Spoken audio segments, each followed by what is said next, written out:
Good morning प्यारे दोस्तों, कैसे हैं आप लोग। उम्मीद करते हैं कि आप लोग अच्छे ही होंगे, खुश होंगे, स्वस्थ होंगे और मस्त होंगे। प्यारे दोस्तों, ये भी उम्मीद कर रहे हैं कि आप लोग का तैयारी बहुत अच्छा चल रहा होगा, क्योंकि जो लोग अभी चूंकि एग्जाम का तैयारी कर रहे हैं, कॉम्पिटिटिव एग्जाम का, खास करके बिहार में भी बहुत अपॉर्चुनिटी आया है ना। जैसे भी बिहार एसएससी का है, बिहार शिक्षक भर्ती 4.0 आने वाला है। ठीक है, जो लोग सीटेट पेपर 2 का भी देना चाहते हैं वो भी ये कर सकते हैं। एसएससी हो गया, बीपीएससी हो गया, बीपीएससी असिस्टेंट इंजीनियरिंग के लिए है ना। तो ये सारा बहुत सारा अपॉर्चुनिटी है, लेकिन ये इंजीनियरिंग के लिए तो नहीं। लेकिन जीएस का जो भी पार्ट कवर होता है दोस्तों, आप यहाँ से उसको कवर कर सकते हैं। प्यारे दोस्तों, चूंकि जीएस सेक्शन में क्या है कि आपका हिस्ट्री, ज्योग्राफी, पॉलिटी, इकोनॉमिक्स आता है। तो इसमें आपका जो ज्योग्राफी है दोस्तों, अभी क्या है ना, बहुत प्रचलन में है, बहुत ही ट्रेंडिंग में है। क्योंकि दोस्तों आप देखिए ना, बीपीएससी से हमको लगता है लगभग 15 से 20 क्वेश्चन, 15 से 18 क्वेश्चन लगभग हमको लगता है कि ज्योग्राफी से सिर्फ पूछा गया है। ठीक है, मतलब ज्योग्राफी का एक बहुत अहम रोल रख दिया गया है। दोस्तों क्यों ना हम लोग भी क्या करें कि ज्योग्राफी को एक छोटे छोटे टर्म्स में क्या करते हैं, इसको सॉर्ट आउट करते चलते हैं। तो एक ज्योग्राफी का एक बहुत ही महत्वपूर्ण टॉपिक है दोस्तों। पहले हम लोग जानेंगे ज्योग्राफी। ज्योग्राफी एक सामान्य परिचय। ज्योग्राफी के बारे में जो लोग बिल्कुल ही नहीं जानते हैं, जीरो से जानते हैं, एकदम कुछ नहीं जानते, हाँ बस वो ही जानते हैं कि हाँ भूगोल है, पृथ्वी क्या है, गोल जैसा है। तो ये उनके लिए ही है दोस्तों। ठीक है, जो इसमें बिहार शिक्षक भर्ती का तैयारी कर रहे हैं, बीपीएससी का कर रहे हैं, डीएलएड एंट्रांस कर रहे हैं, तो उन सभी के लिए है। चलिए प्यारे दोस्तों, तो हम लोग बिना देर किए क्या करते हैं, इसको शुरुआत करते हैं। ठीक है, चलिए तो दोस्तों ये हमारा किस चीज के लिए है, तो ये आपका सामाजिक विज्ञान है। और ये आपका ज्योग्राफी जो है आपका, ये सभी जितना इसमें टॉपिक दिया गया है दोस्तों, जितना इसमें जो जो भी क्राइटेरिया है उसके लिए है ये। आप इसको देख सकते हैं। ठीक है, और सबसे मजेदार दोस्तों कि बहुत कम ही ऐसा आपको वीडियो मिलेगा यूट्यूब पे जो बाइलिंगुअल रहता है, मतलब द्विभाषीय रहता है। तो आपके पास कम से कम एटलीस्ट ये है, जो अंग्रेजी मीडियम के विद्यार्थी है तो उनके पास एक ऑप्शन है कि आप यहाँ से देख सकते हैं। चलिए दोस्तों, क्या है कि भूगोल, आखिर भूगोल में क्या क्या होता है। तो इसमें क्या है दोस्तों कि थोड़ा सा आपको क्षेत्रफल के बारे में, सामान्य परिचय में यही है कि पृथ्वी का क्षेत्रफल क्या है ना, उसका अक्षांशीय विस्तार कैसा है, देशांतरीय विस्तार कैसा है, जो कर्क रेखा होता है वो कैसा होता है, मकर रेखा है, फिर मानक समय है, फिर सबसे जो दूरस्थ पॉइंट है दोस्तों वो है, फिर जो सबसे आपका सीमावर्ती जो देश है जो सबसे निकट में है दोस्तों। तो इन सारे चीजों को हम लोग क्या करेंगे दोस्तों, इसमें कवर करेंगे। ठीक है, चलिए तो कहा दोस्तों कि सामान्य परिचय। तो पहले आप लोग ये देखिए दोस्तों कि जैसे कि कहा कि विश्व, पूरे विश्व में जो है भारत कहाँ पे रखता है अपना स्थान, है ना। जैसे विश्व, आप क्षेत्रफल की दृष्टि से देखिएगा तो पूरे विश्व में भारत का जो स्थान है ना वो 7वां है दोस्तों। ठीक है, और जनसंख्या की दृष्टि से क्या है, पहले तो ये दूसरे नंबर पे था, क्योंकि पहले नंबर पे चीन पे था, चीन था, है ना। अभी क्या हुआ है कि जनसंख्या में चीन को पछाड़ कर हमारा देश भी आगे बढ़ गया है। मतलब हम लोग लगभग 140 करोड़ की जनसंख्या वाली देश बन गए हैं। ठीक है दोस्तों, चलिए तो हम लोग देखते हैं। कहा दोस्तों कि भारत विश्व में क्षेत्रफल की दृष्टि से 7वां, मतलब दोस्तों कि 6 पहले और देश है। तो कौन कौन है, रूस है, कनाडा है, अमेरिका है, चीन है, ब्राजील है, ऑस्ट्रेलिया है, और उसके बाद हमारा प्यारा देश भारत है। दोस्तों इसको चूंकि याद करना भी एक क्या है, बहुत मुश्किल काम है। चूंकि क्या होता है ना, कई बार आगे पीछे हो जाता है, और आपके एग्जाम में कैसा क्वेश्चन पूछता है कि सबसे क्षेत्रफल की दृष्टि से तीसरा सबसे बड़ा देश। तो अगर आपको याद होगा कि अमेरिका है, तो आप क्या करेंगे, टिक लगा देंगे। लेकिन अगर थोड़ा भी मिसमाइंड हुआ तो आप वहां पे गड़बड़ कर सकते हैं। तो दोस्तों इसको हम लोग क्या करते हैं, बस इसका क्या करते हैं ना, कैपिटल लेटर जो फर्स्ट लेटर है ना वो ले लेते हैं। जैसे रूस का, तो रूस का हम लोग आर लिए दोस्तों। कनाडा का यहाँ पे सी है ना, तो यहाँ पे हम लोग क्या करते हैं, सी ही लेते हैं। फिर अमेरिका, तो अमेरिका का ए ले लेते हैं दोस्तों। फिर चीन, चीन का सी। ब्राजील का दोस्तों तो लिख लेते हैं। फिर है ऑस्ट्रेलिया का ए लिख लेते हैं। और उसके बाद दोस्तों भारत का लिखने का जरूरत नहीं है, क्योंकि आपको वो याद रहेगा। ठीक है, तो उसको लिखने का जरूरत ही नहीं दोस्तों। चलिए अब क्या है इसमें, क्या चीज, किसको याद करने के लिए आप क्या कर सकते हैं, आरसी, एसी, बीए। एक चीज क्या है दोस्तों, थोड़ा सा ध्यान दीजिए, इसमें आरसीए याद कर लीजिएगा तो आपको सीबी याद हो जाएगा। क्योंकि सीए है ना, सीए क्या है, चार्टेड अकाउंटेंट टाइप का है, आप जानते होंगे। ठीक, क्या है, सी के बाद फिर रिवर्स में बी आ रहा है, और ए, आरसी, एस सी, बी ए। ठीक है, उसके बाद इंडिया आता है। तो आप ऐसे करके मतलब ट्रिक लगा के आप इसको याद कर सकते हैं। कहा दोस्तों कि जनसंख्या की दृष्टि से भारत विश्व में सबसे बड़ा देश है, और जब दूसरा देश कहेगा दोस्तों तो कौन हो जाएगा आपका, चीन हो जाएगा दोस्तों। हालांकि 2011 की जनसंख्या का जो जनगणना हुआ था उसके अकॉर्डिंग क्या है, भारत दूसरे स्थान पे था। लेकिन दोस्तों हाल फिलहाल में क्या है, भारत पहले नंबर पे आ गया है। भारत में वर्तमान में 28 राज्य है और 8 संघ शासित क्षेत्र है। मतलब जो यूनियन टेरिटरी है दोस्तों उसके बारे में कहा, केंद्र शासित प्रदेश के बारे में कहा गया है। फिर कहा कि भारत का क्षेत्रफल विश्व के कुल क्षेत्रफल का 2.4% भाग रखता है। पूरे विश्व में जितना क्षेत्रफल है दोस्तों, पृथ्वी का भूभाग है, उसका भारत सिर्फ 2.4% ही भाग अपने पास रखा है, मतलब है। तो ये भी क्वेश्चन क्या है दोस्तों, आपके एग्जाम में ये क्वेश्चन बीपीएससी का फेवरेट रहा है। ठीक है, 64वीं में ये क्वेश्चन पूछा गया है।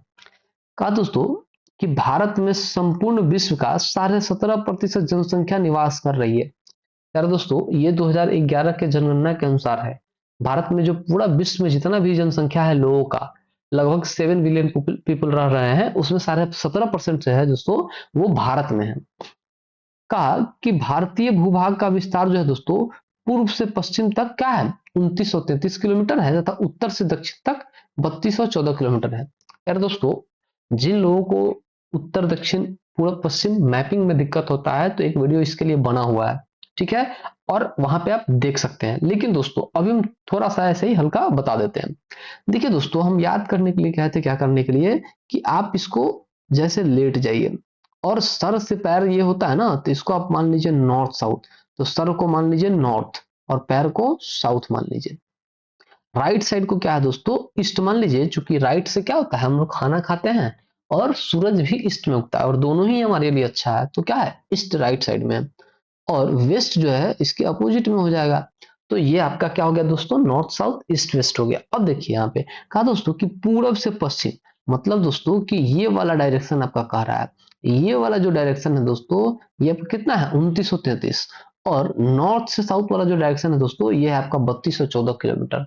मतलब कि नॉर्थ से साउथ सर से लेके पैर तक क्या है, लंबाई हम लोग का ज्यादा है, तो ज्यादा डिस्टेंस होगा 3214 किलोमीटर। हाथ दोनों हाथ खोलने पे भी क्या है, डिस्टेंस कम होगा, तो 2933 किलोमीटर। फिर कहा कि भारत के कुल क्षेत्रफल 32,87,263 वर्ग किलोमीटर। यार दोस्तों इसके साथ एक और क्वेश्चन क्या है, अगर कहे इसी में बिहार का कुल क्षेत्रफल कितना है दोस्तों, तो आप यहाँ पे देखिए थोड़ा सा इससे मिलता जुलता है, क्योंकि बिहार का जो क्षेत्रफल है दोस्तों वो 94,163 वर्ग किलोमीटर है। ठीक है, तो ये आपका किसका है, बिहार का है। और ठीक दोस्तों इसमें भी लास्ट में भारत में भी 263 है, इसमें भी 63 है। तो भारत का जो कुल क्षेत्रफल है वो 32,87,263 वर्ग किलोमीटर है दोस्तों। इसमें क्या किया है कि पाकिस्तान जो पीओ के रखा हुआ है दोस्तों, वो गैर कानूनी ढंग से पाकिस्तान के कब्जे वाला जो क्षेत्र है वो है 78,114 वर्ग किलोमीटर। मतलब 78,114 वर्ग किलोमीटर क्षेत्र जो है दोस्तों वो पाकिस्तान रखा हुआ है गैर कानूनी ढंग से, मतलब इलीगल रूप से। फिर दोस्तों दोस्तों पाकिस्तान द्वारा कुछ ऐसा जगह है जो चीन को दे दिया गया है, जिसको अक्साई चीन भी बोलते हैं, है ना। तो पाकिस्तान द्वारा गैर कानूनी ढंग से चीन को दिया गया 5180 वर्ग किलोमीटर क्षेत्र है। तथा दोस्तों और चीन भी क्या किया है, भारत का कुछ क्षेत्र कब्जा कर लिया है, अरुणाचल प्रदेश, है ना। तो अब देखिए कहा कि गैर कानूनी ढंग से चीन के कब्जे वाला जो क्षेत्र है वो 37,555 वर्ग किलोमीटर है दोस्तों। तो ये 3 क्राइटेरिया आप याद रखिएगा। कई बार आपसे पूछता है कि पीओके का क्षेत्र कितना है, मतलब आपसे पूछ रहा है कि पाक ऑक्युपाइड कश्मीर का, वैसा कश्मीर जो है तो भारत का लेकिन गैर कानूनी ढंग से पाकिस्तान उसको कब्जा कर रखा है, तो वो कितना है दोस्तों, तो वो 78,114 वर्ग किलोमीटर है। ठीक है, इसको ध्यान रखिएगा। फिर कहा दोस्तों कि 2011 के जनगणना अनुसार भारत में लगभग 6 लाख, सॉरी 2001 के जनगणना के अनुसार भारत में लगभग 6,38,588 गांव था। जब 2001 का बात होगा दोस्तों तो 6,38,588 गांव था। लेकिन जब 2011 में फिर से जनगणना हुआ तो उसमें जब गांव का अंतिम आंकड़ा पता चला दोस्तों, तो गांव का संख्या था 6,40,932। मतलब बहुत ज्यादा का अंतर नहीं है, 2 से 2,500 का अंतर है दोस्तों। ठीक है, चलिए अब है दोस्तों अक्षांश और देशांतर। यार दोस्तों ये बहुत ही समझ जाते हैं इसको तो बहुत ही सिंपल है, बहुत छोटा है। अगर ये नहीं समझ में आता है दोस्तों, तो आपको क्वेश्चन सॉल्व करने में समझिए बहुत बहुत आपके लिए मुश्किल खड़ा कर सकता है। और यह दोस्तों अक्षांश और देशांतर। तो दोस्तों पहले हम लोग क्या करेंगे, अक्षांश रेखा का बात करेंगे। आप ऐसे समझिए दोस्तों कि जैसे यहाँ पे क्या है, ये पृथ्वी है, इसको आप पृथ्वी का आकार मान लीजिए। अब क्या दोस्तों, पृथ्वी के बीचों बीच से जो एक रेखा गुजरता है दोस्तों, उस रेखा का नाम है भूमध्य रेखा। क्यों? क्योंकि ये पूरे भूमि को दो बराबर भागों में बांट देता है, और इसीलिए इसका नाम क्या होता है, भूमध्य रेखा या 0 डिग्री अक्षांश रेखा बोलते हैं दोस्तों। और प्यारे दोस्तों, इसी को इक्वेटर भी बोलते हैं। अब देखिए इसमें क्या है दोस्तों, चूंकि ये 0 डिग्री है, तो ये ऊपर जाएगा तो क्या होगा, फिर यहां भी डिग्री बढ़ता चला जाएगा, फिर नीचे आएगा तो 1 2 3 करके ये भी डिग्री बढ़ता जाएगा। तो दोस्तों चूंकि अभी आपको बताए हैं कि चूंकि ये ऊपर में है तो इसको नॉर्थ कहेंगे, और नीचे में है तो इसको साउथ कहेंगे, है ना। नीचे में है तो क्या कहेंगे दोस्तों, इसको साउथ कहेंगे। अब देखिए दोस्तों, चूंकि ये जितना रेखा आपको दिख रहा है ना, ये एक्चुअली अक्षांश है। और चूंकि ये यहां से लेके ऊपर तक जो अक्षांश है दोस्तों, ये उत्तर में पड़ता है, इसीलिए इसको क्या बोलते हैं, इसी को उत्तरी अक्षांश रेखा बोलते हैं। चूंकि यहां से जो इधर रेखा है दोस्तों, ये दक्षिण में पड़ता है, इसीलिए इसको दक्षिणी अक्षांश रेखा कहते हैं। और प्यारे दोस्तों, आपको अभी जस्ट कहे हैं कि यहाँ पे 0 डिग्री है, तो 1 होगा, 2 3 करते करते क्या होगा, वहां तक आप 90 डिग्री यहां तक आ जाएगा, है ना। जिसको यहाँ पे जो होता है ना दोस्तों, इसको पोल बोलते हैं, ध्रुव बोलते हैं। ठीक है, इसको ध्रुव बोलते हैं यहाँ पे, और एक यहाँ पे होता है। अब देखिए दोस्तों, चूंकि कहीं ना कहीं तो 23.5 डिग्री होगा ना, तो जो 23.5 डिग्री रेखा होता है, सॉरी 23.5 डिग्री का जो अक्षांश रेखा होता है दोस्तों, इसको क्या बोलते हैं, इसी को कर्क रेखा बोलते हैं। ठीक है, 23.5 डिग्री अक्षांश रेखा को कर्क रेखा बोलते हैं प्यारे दोस्तों। ठीक है, 23.5 डिग्री अक्षांश रेखा को क्या बोलते हैं, कर्क रेखा बोलते हैं। और दोस्तों यहां पे मान लीजिए कि 23.5 डिग्री अक्षांश रेखा है, इसको क्या कहेंगे, कर्क रेखा कहेंगे दोस्तों। इसका हम नोट्स ऑलरेडी इसमें डाल दिए हुए हैं, कर्क रेखा। और ठीक दोस्तों, चूंकि ये उत्तर में है, अब यहाँ पे एक और क्वेश्चन बन सकता है, क्या बनेगा कि 23.5 डिग्री उत्तरी अक्षांश को क्या कहेंगे, तो कर्क रेखा कहेंगे। और ठीक दोस्तों, 23.5 डिग्री जो दक्षिण में, चूंकि दक्षिण नीचे होता है, और 23.5 डिग्री दक्षिणी अक्षांश रेखा को क्या कहेंगे दोस्तों, तो इसको कहेंगे मकर रेखा दोस्तों, कहेंगे मकर रेखा। ठीक है दोस्तों, चलिए अब हम लोग आगे बढ़ते हैं। कहा दोस्तों, एक चीज और दोस्तों, ये जो आप दो अक्षांश रेखा के बीच देख रहे हैं, ये टोटल जो अक्षांश रेखाओं का संख्या होता है दोस्तों, ये उत्तरी अक्षांश में भी कितना होता है, तो 89, और ये दक्षिणी अक्षांश में भी कितना होता है, तो 89। लेकिन दोस्तों कई बार क्या होता है ना, ये भूमध्य रेखा को लेकर भी पूछ देता है, तो क्या हो जाएगा, ये 89 प्लस 89 प्लस 1। लेकिन इसके पश्चात भी दोस्तों क्या हो जाएगा, जैसे हम कहें कि यहाँ पे 89 प्लस 89 प्लस 1। लेकिन दोस्तों कई बार क्या क्वेश्चन पूछ देता है कि दोनों ध्रुवों को लेकर, तो दोनों ध्रुवों को लेकर मतलब हुआ दोस्तों कि इसका भी चर्चा कर रहा है और इसका भी कर रहा है। तो अगर आपके ऑप्शन में ये रहे तो ये दो ऐड भी करना पड़ेगा। अब ये टोटल जो हो जाता है दोस्तों आपका 181 हो जाता है। लेकिन जनरली अगर आपसे पूछा जाए दोस्तों, तो कितना होता है, 178 होता है, या 179। 178 या 179 क्यों कह रहे हैं दोस्तों, क्योंकि यहां पे आपको हम कहे हैं क्या चीज, कि इसको भी लिया जाता है, भूमध्य रेखा को भी लिया जाता है दोस्तों। ठीक है, चलिए ये हम ऑलरेडी इसमें इंक्लूड कर दिए हैं।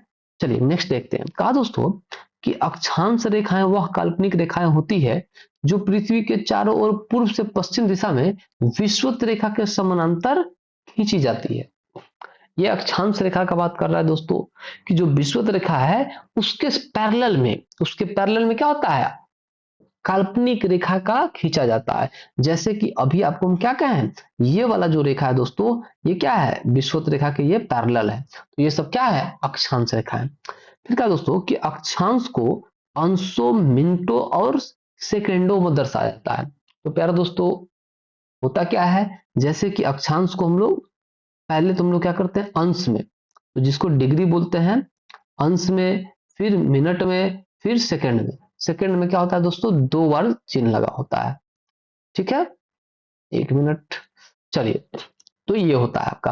फिर क्या दोस्तों कि पृथ्वी को 2 बराबर भागों में बांटने वाला 0 डिग्री अक्षांश को भूमध्य रेखा भी कहते हैं।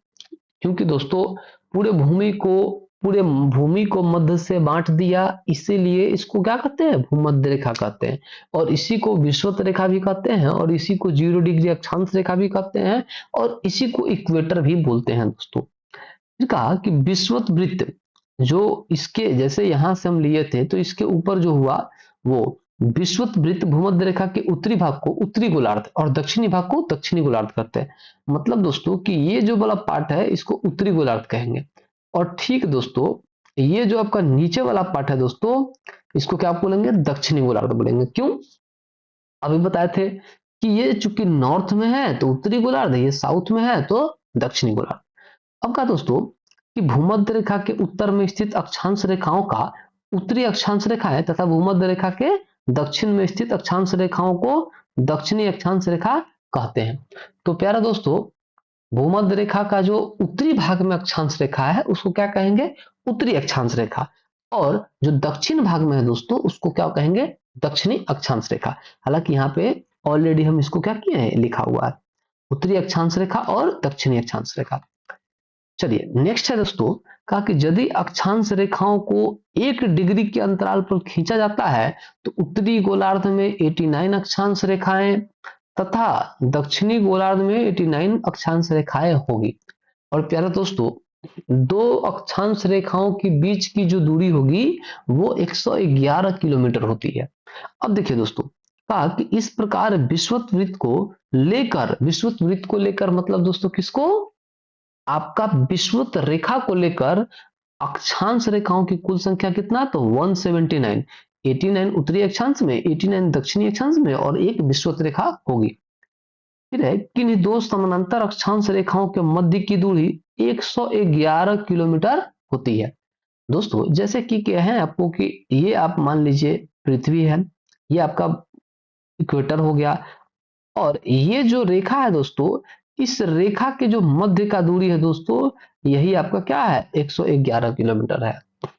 ठीक है, मतलब दोस्तों कि प्रत्येक जितना 100 क्या 179 रेखा है, और प्रत्येक 2 रेखाओं के मध्य की दूरी जो हो जाएगी वो 111 किलोमीटर होगा।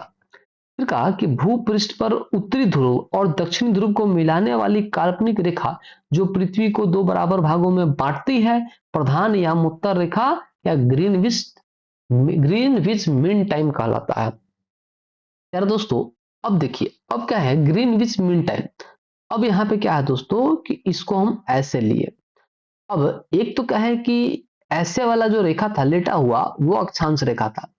अब जो है ये जो रेखा है दोस्तों, ये आपका लंबवत है, और इसको क्या कहते हैं, इसी को बोलते हैं ग्रीनविच मीन टाइम, प्रधान या उत्तर रेखा या 0 डिग्री देशांतर बोलते हैं प्यारे दोस्तों। ठीक है, अब देखिए दोस्तों 0 डिग्री देशांतर ये जो है इसी को प्रधान या उत्तर रेखा कहते हैं, क्योंकि दोस्तों ये लंदन का एक शहर है, और लंदन का जो एक शहर है दोस्तों, उसी शहर से ये गुजरता है, जिस शहर का नाम क्या है, ग्रीनविच शहर। इसी कारण से इसको ग्रीनविच रेखा नाम दिया गया। यह रेखा लंदन के ग्रीनविच शहर से गुजरती है। प्रधान या उत्तर रेखा को 0 डिग्री देशांतर भी कहा जाता है। इसी को क्या कहते हैं दोस्तों, प्रधान या उत्तर रेखा कहते हैं, प्रधान या उत्तर रेखा कहते हैं दोस्तों। ठीक है, अब देखिए इसमें क्या होता है दोस्तों, इसमें भी आपका देशांतर ऐसे होता है, और ये दोस्तों पैरेलल नहीं होता है। ठीक है, अब कहा दोस्तों कि प्रधान या उत्तर के पूर्व एवं पश्चिम में उत्तरी ध्रुव और दक्षिण ध्रुव को मिलाने वाली काल्पनिक रेखाओं को देशांतर रेखा कहते हैं। अब देखिए दोस्तों, आपका जो ध्रुव है, ये ध्रुव ये है, 1 मिनट। चलिए, आपका जो ध्रुव है दोस्तों, आपका आपका ध्रुव ये है दोस्तों। ठीक है, एक ध्रुव ये है और एक ध्रुव दोस्तों ये है। ठीक है, और इसी दोनों को क्या करता है, ऐसे मिलाता है, तो ये क्या है, और बाकी ऐसे मिलाता है, तो ये सारा को काल्पनिक रेखा कहा गया। और इसको आप ऐसे कह सकते हैं कि उत्तरी ध्रुव से दक्षिणी ध्रुव को मिलाने वाली रेखा, काल्पनिक रेखा को क्या कहते हैं, देशांतर कहा जाता है। देशांतर रेखा समानांतर नहीं होती है प्यारे दोस्तों, ये समानांतर नहीं होता है, क्योंकि ये ऐसे है और ये ऐसे है, तो बिल्कुल भी समानांतर नहीं है। फिर कहा कि ध्रुवों से विषुवत रेखा की ओर बढ़ने पर देशांतर रेखाओं के मध्य की दूरी बढ़ती जाती है। प्यारे दोस्तों, ध्रुव से विषुवत रेखा की दूरी की ओर बढ़िएगा तो क्या होगा देशांतर का, जैसे ये वाला, फिर से इसको रिपीट करते हैं, जैसे यहाँ पे इसको लिए आप, जैसे यहाँ पे आएंगे दोस्तों तो इसका डिस्टेंस कम होगा, लेकिन जैसे यहाँ पे आएंगे तो इसका डिस्टेंस क्या होगा, बढ़ता चला जाएगा। चलिए नेक्स्ट कहा प्यारे दोस्तों कि विषुवत रेखा पर देशांतर रेखाओं के बीच की अधिकतम जो दूरी है वो 111.3 किलोमीटर होती है। मतलब दो देशांतर रेखाओं के बीच की अधिकतम जो दूरी है दोस्तों 111.33 किलोमीटर दूरी है। फिर कहा कि भारत पूर्णतः जो है उत्तरी गोलार्ध में स्थित है। चलिए प्यारे दोस्तों, ये बहुत ही इंपॉर्टेंट क्वेश्चन है और आपके बीपीएससी का ये फेवरेट क्वेश्चन है। इसलिए क्या है दोस्तों कि आपको इसका फिगर हम नेक्स्ट में दिखाएंगे। अब देखिए यहाँ पे क्या है दोस्तों कि यहाँ पे मान लीजिए कि आपका, अब हम ऐसे एक ले लिए, अब ये देश अगर हम इसको हम अक्षांश बनाते हैं तो ऐसा जाएगा। चलिए अक्षांश हम ले लिए। अब इसमें हम क्या करते हैं दोस्तों, इसमें हम देशांतर अगर बनाते हैं, अगर इसमें हम देशांतर बनाते हैं तो ये ऐसे जाएगा। प्यारे दोस्तों एक चीज क्या देखिए, और हमारा जो भारत है ये एक्चुअली नॉर्थ हो गया आपका, ये साउथ हो गया, ईस्ट हो गया, वेस्ट हो गया, और हमारा भारत जो है दोस्तों वो कहाँ पे है, तो वो आपका एग्जैक्ट यहाँ वाला पे है, यहाँ पे। ठीक है, तो इसीलिए क्या है, ये उत्तरी गोलार्ध में है और कहेगा तो पूर्वी देशांतर में है। ठीक है, चलिए नेक्स्ट है दोस्तों, नेक्स्ट कहा कि भारत का अक्षांशीय विस्तार जो है वो 8 डिग्री 4 मिनट उत्तरी अक्षांश से 37 डिग्री 6 मिनट उत्तरी अक्षांश के मध्य है। यार दोस्तों आप इसको ऐसे याद करेंगे कि 8 डिग्री 4 मिनट उत्तरी अक्षांश से 37 डिग्री 6 मिनट उत्तरी अक्षांश के मध्य है, तो हो सकता है कई लोगों को भूलने में आसानी होगा, एकदम भूल जाएंगे आप। लेकिन आप इसको ऐसे याद कर सकते हैं कि 8 4 37 6, ये आपको आसानी से याद हो जाएगा एकदम। मेरा ये चीज अपनाया हुआ है, आप इसको भी देख सकते हैं। ठीक है, तो 8 4 37 6। ठीक है, फिर क्या है दोस्तों, तो ये क्या है, उत्तरी, ये अक्षांशीय विस्तार है, और भारत का जो देशांतरीय विस्तार है प्यारे दोस्तों वो है 68 डिग्री 7 मिनट पूर्वी देशांतर से लेकर 97 डिग्री 25 मिनट पूर्वी देशांतर के मध्य है। फिर कहा कि उष्ण कटिबंधीय क्षेत्र का जो विस्तार है वो 23.5 डिग्री उत्तरी अक्षांशों के मध्य है। अब कहेगा दोस्तों कि उष्ण कटिबंधीय क्षेत्रों का जो विस्तार है वो कितना डिग्री उत्तरी और दक्षिणी अक्षांश के मध्य है, तो प्यारे दोस्तों 23.5 डिग्री उत्तरी एवं दक्षिणी अक्षांशों के मध्य है। कहा कि संपूर्ण भारत का अक्षांशीय विस्तार 6 डिग्री 45 मिनट से लेकर 37 डिग्री 6 मिनट उत्तरी अक्षांश के मध्य है। अतः भारत का विस्तार जो है दोस्तों उष्ण और उपोष्ण दोनों ही कटिबंध में आता है। ठीक है, कहेगा दोस्तों कि भारत का विस्तार उष्ण या उपोष्ण कटिबंध में आता है, तो दोनों ही कटिबंध में आता है, ध्यान रखिएगा, उष्ण में भी आता है, उपोष्ण में, दोनों कटिबंध में आता है। फिर कहा दोस्तों कर्क रेखा। अब देखते हैं दोस्तों, कहा कि विषुवत रेखा के उत्तर में स्थित 23 डिग्री उत्तरी अक्षांश को कर्क रेखा कहते हैं। प्यारे दोस्तों आपको हम बताए हैं कि ये वाला जो रेखा है दोस्तों, और विषुवत रेखा, ये वाला आपका विषुवत रेखा हो गया, और इसको आप लाइन खींचते चले आइए, खींचते चले आइएगा, और यहाँ पे 23.5 डिग्री रेखा होता है और इसी को कर्क रेखा कहते हैं। और प्यारे दोस्तों जो कर्क रेखा है वो भारत के 8 राज्यों से होकर गुजरता है, वो भी बताएंगे और उसका ट्रिक भी बताएंगे। फिर कहा कि विषुवत रेखा के दक्षिण में स्थित 23.5 डिग्री दक्षिणी अक्षांश को मकर रेखा कहा जाता है। मतलब दोस्तों कि इसको कर्क रेखा, इस साइड ले लीजिए, इसको कर्क रेखा, और यहाँ पे है हालांकि इस साइड में होता है, ठीक है, इधर नहीं होता है, तो इसको कर्क रेखा और इसको मकर रेखा बोलते हैं। ऊपर में कर्क रेखा और नीचे मकर रेखा। फिर कहा कि कर्क रेखा जो है ट्रॉपिकल ऑफ कैंसर भारत की 8 राज्यों से होकर गुजरती है। अब इसके लिए एक फॉर्मूला है गुजामी रामछत्रप, और कई लोग ये भी याद करते हैं मित्र पे गमछा झार। चलिए अब कहा दोस्तों कि सूर्य के उत्तरायण, ध्यान से इसको देखिएगा, ये क्वेश्चन बीपीएससी का है। कहा कि सूर्य के उत्तरायण भूमध्य रेखा के उत्तर होने के बाद ही उत्तरी गोलार्ध में दिनों की अवधि बढ़ जाती है। मतलब सूर्य का जो उत्तरायण है दोस्तों वो उत्तरी गोलार्ध में दिनों की अवधि क्या करता है, बढ़ा देता है। ठीक है, और इसी कारण से 21 जून को सूर्य उत्तरायण स्थिति में सर्वोच्च बिंदु पर होता है और जून माह में कर्क रेखा के उत्तर जाने पर दिनों की अवधि बढ़ने लगती है। चलिए अब क्या दोस्तों कि जो कर्क रेखा है वो भारत के 8 राज्यों से होकर गुजरता है और ये वही राज्य है। कहे कि गुझामी राम छत्रप है ना, तो गु से गुजरात हो जाएगा, झा से झारखंड हो जाएगा, मी से मिजोरम हो जाएगा और रा से राजस्थान हो जाएगा, म से मध्य प्रदेश और छ से छत्तीसगढ़, त से त्रिपुरा और प से पश्चिम बंगाल। और प्यारे दोस्तों ये जो आपका हम बताए हैं ये वही आपका ये लाइन है 23.5 डिग्री उत्तरी अक्षांश रेखा है दोस्तों। ये वाला रेखा आपको दिख रहा होगा, आप देखेंगे तो आपको पता चल जाएगा। ठीक है दोस्तों, पीडीएफ हमारे टेलीग्राम चैनल पे आप इसको पीडीएफ हम आपको दे देंगे, आप वहां से इसको देख सकते हैं, डाउनलोड कर सकते हैं। कहा दोस्तों कि कर्क रेखा भारत के लगभग मध्य से होकर गुजरती है। मतलब देख रहे हैं ये पूरा भारत का मैप है और इसके लगभग बीचों बीच से होकर कर्क रेखा गुजर रहा है और 8 राज्य से गुजर रहा है। दोस्तों यहाँ पे एक चीज ये है कि 1 डिग्री बराबर 4 मिनट और 15 डिग्री बराबर 60 मिनट बराबर 1 घंटा। आपको पता होगा दोस्तों कि 1 देशांतर बराबर 4 मिनट है, तो इसमें 15 से गुना करेंगे तो 15 देशांतर और इसमें 4 में 15 से गुना करेंगे तो 60 मिनट, तो 60 मिनट ही 1 घंटा होता है और इसको आप याद रखिएगा।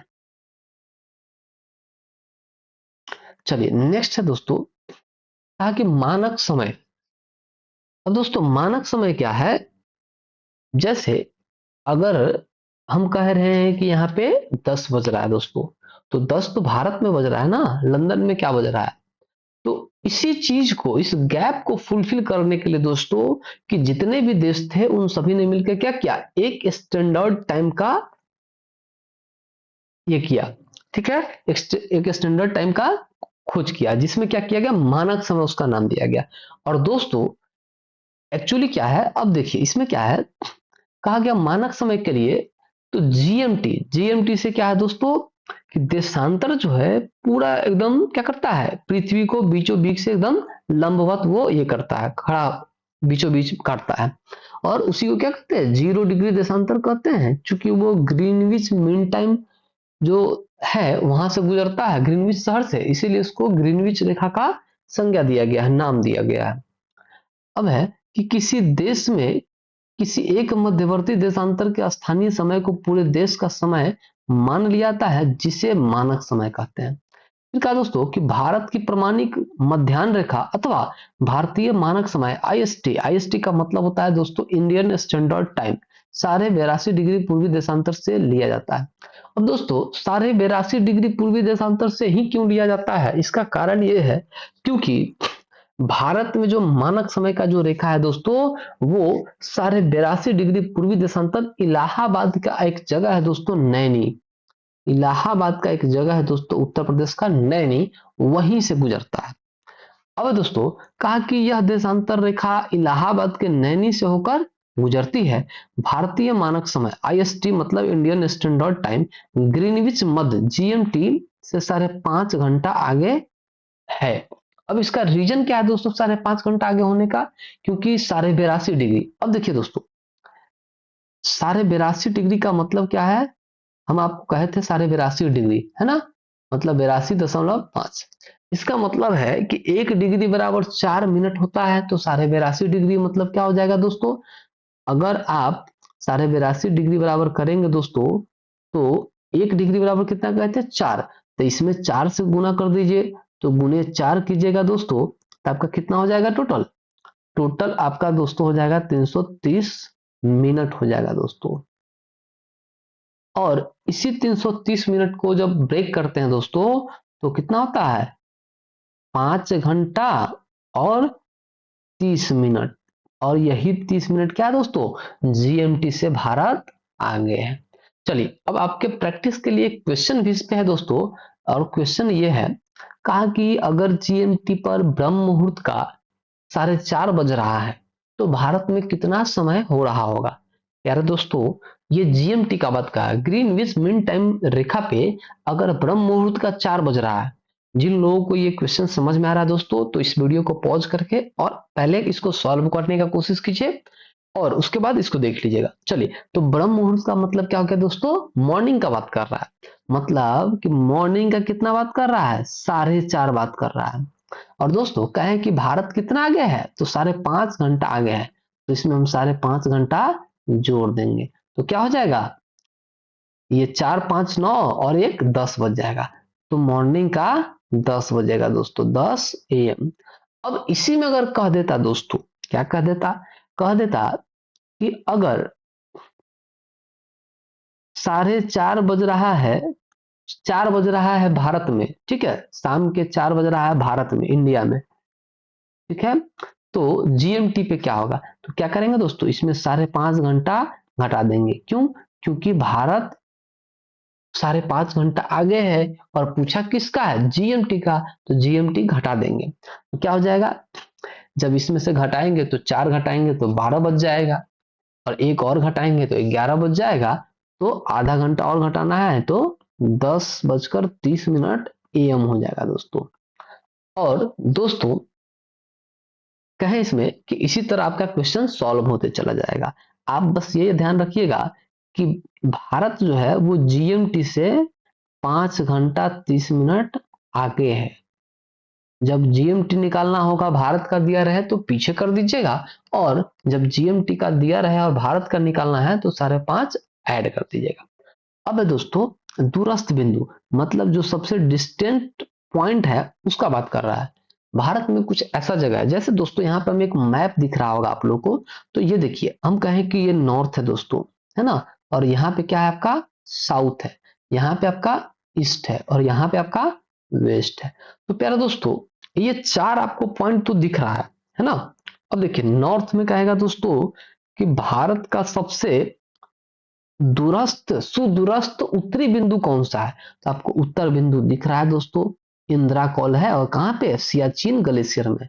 अब देखिए दोस्तों भारत का सुदूरस्थ उत्तरी बिंदु इंदिरा कॉल है, जम्मू कश्मीर। दोस्तों आप कैसे याद करेंगे वो भी हम बता देंगे। कहा दोस्तों कि ठीक इसके नीचे भारत का सुदूरस्थ दक्षिणी बिंदु तो इंदिरा पॉइंट है ग्रेट निकोबार द्वीप में। फिर है दोस्तों कि भारत का सुदूरस्थ पश्चिमी बिंदु तो गौहर माता या गुहार माता गुजरात में है दोस्तों, और भारत का सुदूरस्थ पूर्वी बिंदु तो किबथू अरुणाचल प्रदेश में है। यार दोस्तों इसको याद करने के लिए बड़ा ही सिंपल है, क्योंकि पॉइंट पॉइंट कहां दे सकते हैं आप? जमीन पे ही पॉइंट दे सकते हैं, आसमान में नहीं दे सकते हैं। मतलब जमीन पर दीजिएगा तो नीचे नीचे नीचे कौन है? तमिलनाडु है। नीचे कौन है? तमिलनाडु है। कहां पे है? कन्याकुमारी में है। कौन सा जगह है? तो आपका इंदिरा पॉइंट है दोस्तों। और फोन हम लोग कहां लगाते हैं? ऊपर में कॉल करते हैं, तो इंदिरा कॉल, इंदिरा कॉल कहां पे है? दक्षिण, सॉरी उत्तर में, उत्तर में, ठीक है। फिर है दोस्तों आपका कि गोहार माता या गौहर माता, तो ये आपका कहां पे है? पश्चिम में है, गुजरात में है दोस्तों, ठीक है। और पूर्व में अरुणाचल प्रदेश है, सुदूरस्थ बिंदु, सॉरी अरुणाचल प्रदेश का एक जगह है किबथू अरुणाचल प्रदेश, और ये सबसे पूर्वी बिंदु है। देख रहे हैं यहाँ पे सबसे पॉइंट दिया गया है, ठीक है। तो ये आपका है सबसे डिस्टेंट पॉइंट है। और एक चीज और क्या है दोस्तों, यहाँ पे एक टैग लाइन है, कहा कि भारत उत्तरी पूर्वी गोलार्ध में स्थित है, और इसका रीजन क्या है दोस्तों? क्योंकि ये जो अपना भारत है, अपना प्यारा भारत है दोस्तों, ये पूरे उत्तरी पूर्वी गोलार्ध में पड़ता है। इसका रीजन क्या है? जैसे हम यहाँ पे लेके आपको बताते हैं। ये मान लीजिए पृथ्वी है दोस्तों, तो पृथ्वी है, तो आपका ऐसे क्या हो गया, थोड़ा सा ये गड़बड़ हो गया, 1 मिनट, चलिए अब देखते हैं दोस्तों। जैसे कि ये हमारा प्यारा भारत है, और क्या है कि ये आपका देशांतर है, और ये देशांतर आपका ऐसा कंटिन्यू होते चला जाएगा, और ऐसे आपका क्या हो जाएगा दोस्तों? गोला ये अक्षांश हो जाएगा, है ना। और हमारा जो भारत है प्यारे दोस्तों, वो कहाँ पे है? ये मैप आपको दिख जरूर रहा है, लेकिन हमारा भारत कहाँ पे है? ये वाला इलाका में है।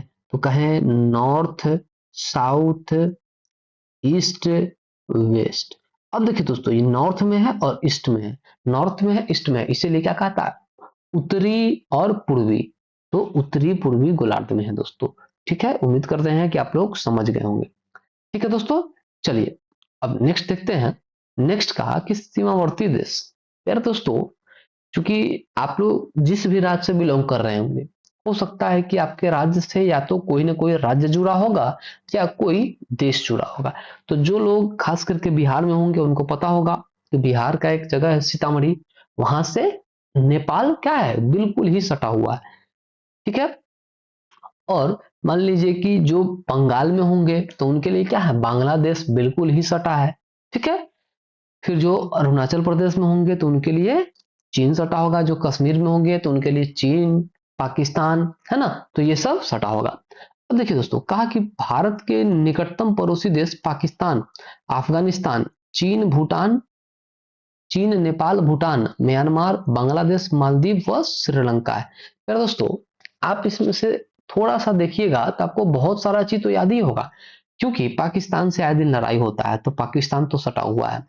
और चूंकि पाकिस्तान अफगानिस्तान से ही अलग हुआ है और ये भी क्या है, भारत का हिस्सा रहा है, तो इसका मतलब है पाकिस्तान और अफगानिस्तान दोनों ही है।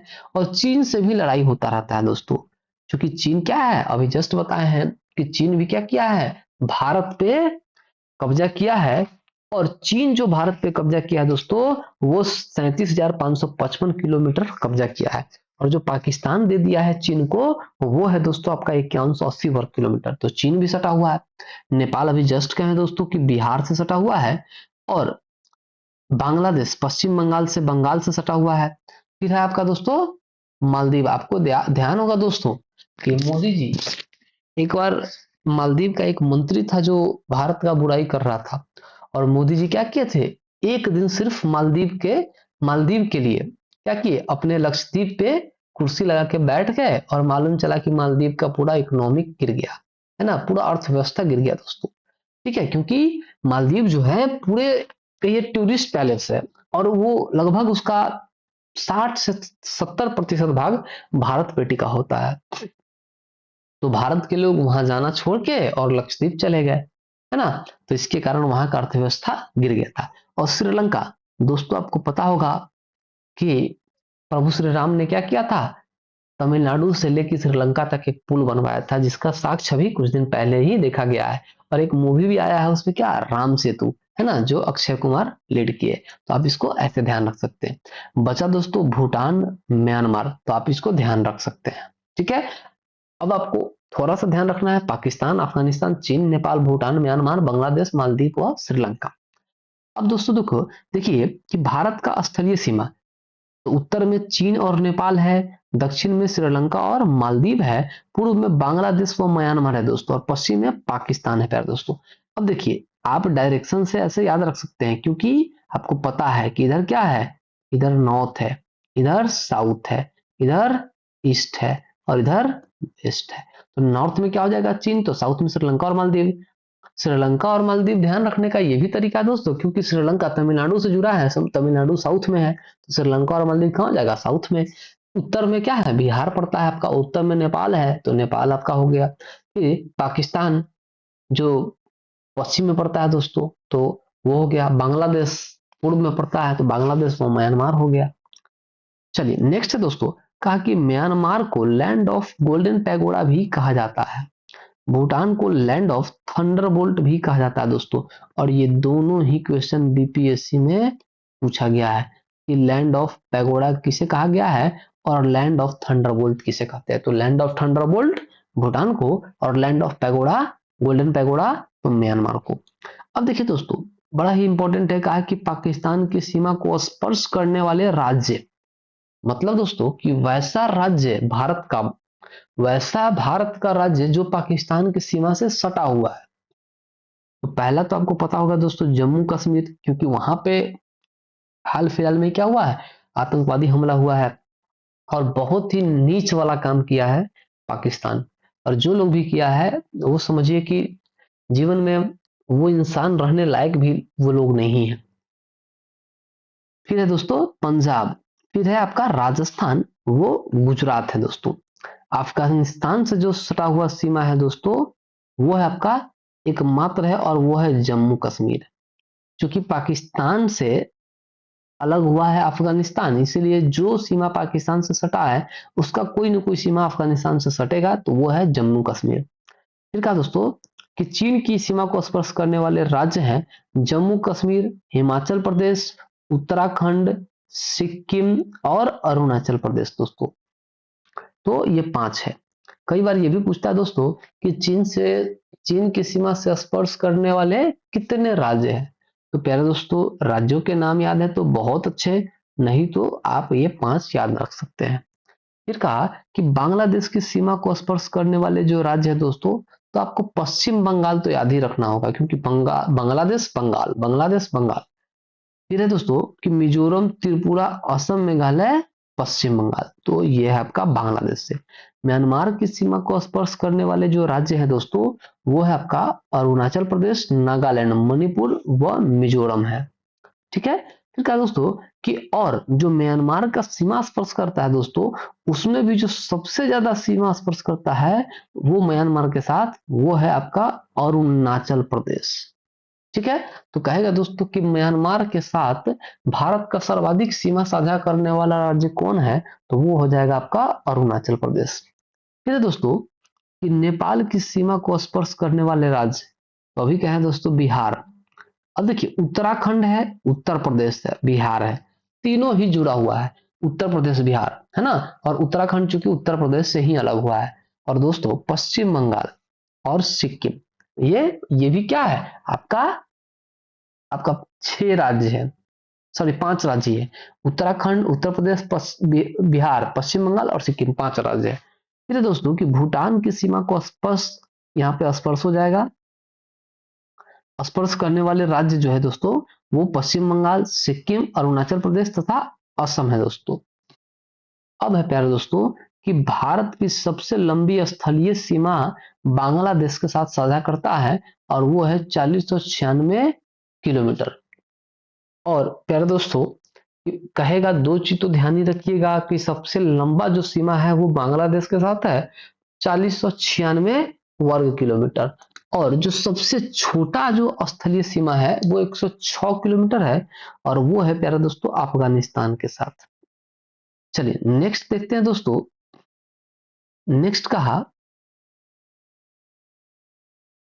नेक्स्ट दोस्तों कहा कि मुख्य अंतरराष्ट्रीय सीमा, जो मेन इंटरनेशनल बॉर्डर लाइन है दोस्तों, वो है।